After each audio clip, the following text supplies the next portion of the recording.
شیخ Saadi رحمہ اللہ اپنا واقعہ یوں بیان فرماتے ہیں کہ ایک دفعہ میرے پاؤں میں جوتا نہ تھا اور جیب میں کوئی پیسہ بھی نہ تھا کہ اس سے جوتا خرید سکوں۔ ننگے پاؤں جا رہا تھا اور دل ہی دل میں کہہ رہا تھا کہ خدا نے میرے نصیب کتنے خراب بنائے ہیں۔ اسی حالت میں چلتے چلتے کوفہ کی جامع مسجد میں جا پہنچا۔ وہاں ایک آدمی کو دیکھا جس کے پاؤں ہی نہ تھے۔ میں فوراً خدا کے حضور سجدے میں گر گیا اور خدا کا شکر ادا کیا کہ جوتا نہ سہی، خدا تعالیٰ نے مجھے پاؤں تو دیے رکھے ہیں۔ اپنے بچپن کا واقعہ ایک اور شیخ سعدی رحمہ اللہ کچھ اس طرح بیان فرماتے ہیں کہ ایک شب کو میں اپنے والد صاحب کے ساتھ مسجد میں گیا۔ میرے والد ساری رات وہاں عبادت کرتے رہے، ان کے ساتھ میں بھی نماز میں مشغول ہو گیا۔ ہمارے نزدیک چند آدمی گہری نیند سو رہے تھے۔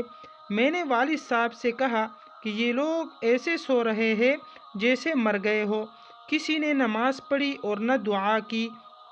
والد صاحب نے کہا، بیٹے اگر تو بھی نوافل نہ پڑھتا، باقی ذکر نہ کرتا اور ان لوگوں کی طرح سو جاتا تو اس سے بہتر ہوتا کہ تو ان کی برائی بیان کر رہا ہے، یعنی غیبت بیان کر رہا ہے۔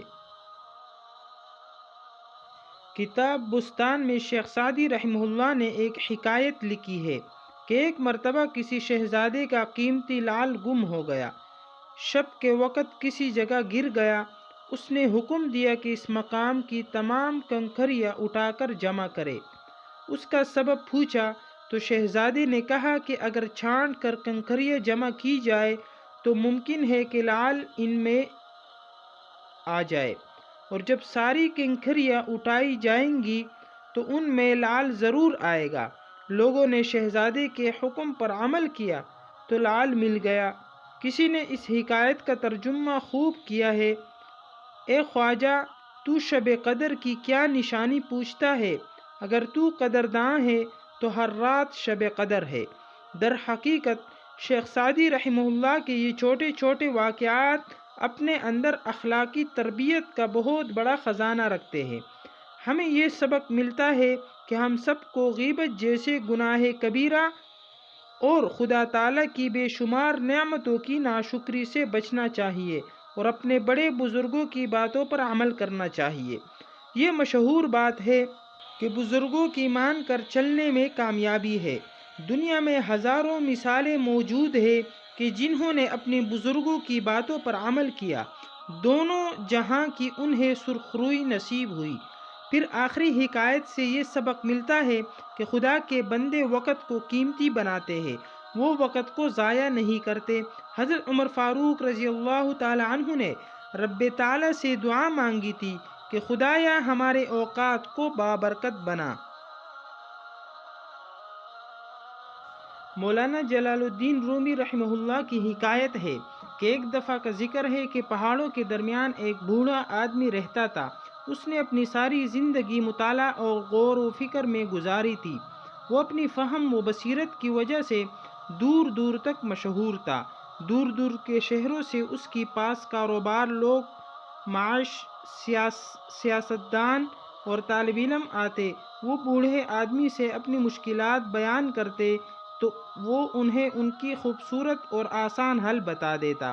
کچھ ایسے لوگ بھی اس کے پاس آتے جو کہ اس سے علم اور فلسفیات کے سوالات پوچھتے۔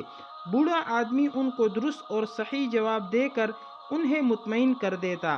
بوڑھے آدمی سے جو کوئی بھی سوال کرتا، وہ ہمیشہ اس کے سوال کا جواب دے کے اسے نصیحت کرتا کہ اب عمل کرنا آپ کی ذمہ داری ہے۔ اسی پہاڑ کے نزدیک غریب مزدوروں کی بستی تھی۔ اس کے بچے بہت شرارتی اور آوارہ گرد تھے۔ وہ شریر بچے اکثر کوئی نہ کوئی الٹا سیدھا سوال بوڑھے آدمی سے پوچھتے تھے، جن کا بالکل صحیح اور درست جواب دیا جاتا تھا۔ ایک دن صبح بچوں کے سرغنہ نے اپنے ساتھیوں کو کہا، آؤ آج بوڑھے کو تنگ کرتے ہیں، آج وہ ہمارے سوال کا جواب نہ دے سکے گا۔ اس لڑکے نے ایک کبوتر اپنے ہاتھوں میں چھپا لیا اور سوچا کہ میں بوڑھے سے پوچھوں گا کہ میرے ہاتھوں میں جو کبوتر ہے وہ زندہ ہے یا مردہ۔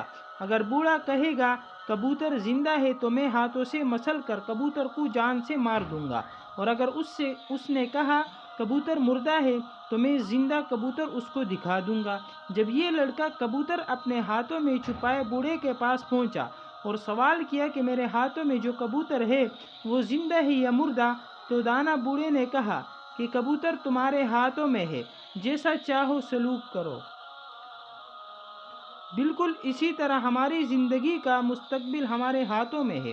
ہم اسے اپنے عمل سے مردہ بھی کر سکتے ہیں اور اپنی بصیرت سے زندہ بھی کر سکتے ہیں۔